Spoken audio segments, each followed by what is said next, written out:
औरत नूं पुरानियां चीज़ां जमा करन दा बड़ा शौक ही। वो एक दुकान ते गई ते काउंटर ते सामने बिल्ली बैठी दुध पी रही।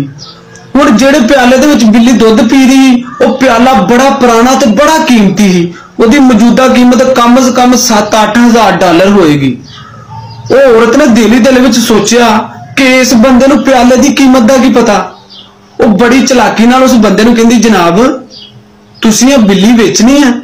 कहंदा मैं घर पाली है, अगर तुहानूं पसंद है तो 50 डॉलर दे के तुसीं ले लो। औरत ने दवा दव 50 डॉलर कड्ढे ते उस बंदे नूं दे दिते।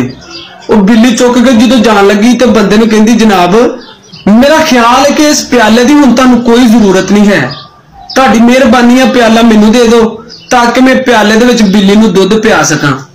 वो बंदा कहंदा, जनाब ये प्याला नहीं मैं तुहानूं दे सकदा, क्योंकि यही प्याला विखा विखा के तो मैं 400-500 बिल्ली बेच दी है।